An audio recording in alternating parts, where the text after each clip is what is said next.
how did it grow out? Today's the Yes. first day.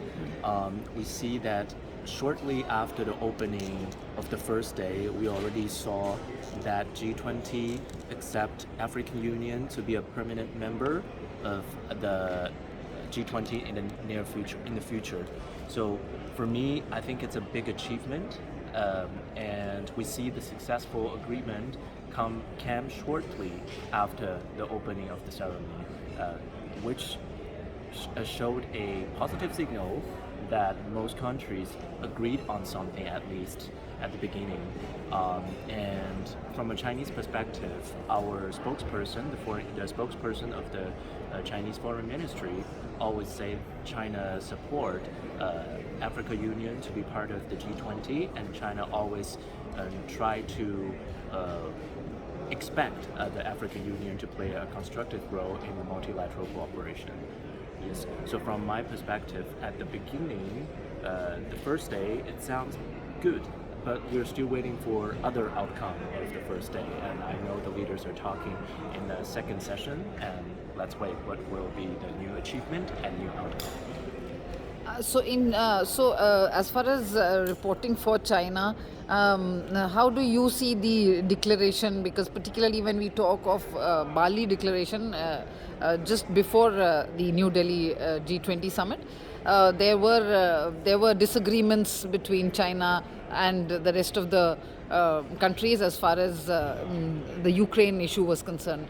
How do you see that in the G20 New Delhi declaration? You think something potential will come out and a joint declaration is possible at all? From my perspective, I don't know what the Chinese government is thinking. I think all the Chinese media are also speculating what is going to happen, and what the Chinese Premier Li Qiang will say on behalf of Chinese President. We know the Chinese Premier, is quite a prudent and rational figure who act very calmly, so it's not in an aggressive way. So I do think that that will help in the multilateral negotiation. Um, and we don't know what China will agree on. At least for all the Chinese journalists, no one have idea. No one has idea. But we do see there are some reports saying that China, the other participants, changed their attitude towards China instead of a very criticism attitude, but more like encouraging attitude and positive attitude. For example, your Sherpa, the Indian negotiator of G20, Mr. Kent, he said China has a very special role. It is a multiplayer and it is a multilateral player in a multilateral cooperation platform, and China has its own concern um, while discussing development and growth of the world. And also, since I'm a Europe correspondent, we see that the EU Council President Charles Michel, when he was asked about China's role in the G20, he said that EU expect China to play a positive role in the global issues, and he expects the constructive suggestions and opinions from China. Okay, tell me, I mean, why do you think we would want to know what was the reason why the Chinese President Xi Jinping did not come?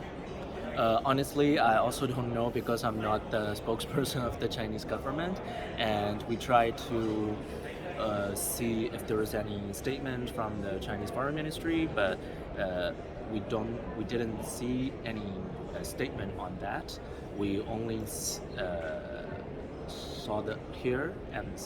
saw the statement that Premier Li Qiang will attend the G20 summit in New Delhi on behalf of Chinese president.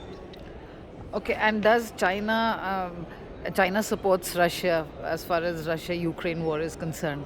I don't think support is a The right correct word. way.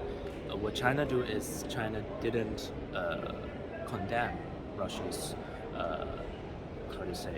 Russia's military how to say intervention in Russia in Ukraine.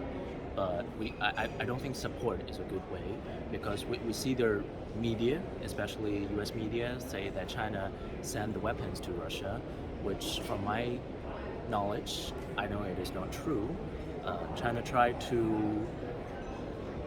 is always a peacekeeper, the Chinese government. So they try to negotiate a peace agreement between Ukraine and Russia, meanwhile not hurting the friendship between with Russia.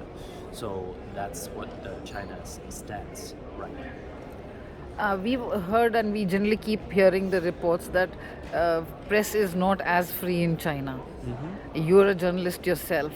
What will be your Yeah. take on it? So we see on the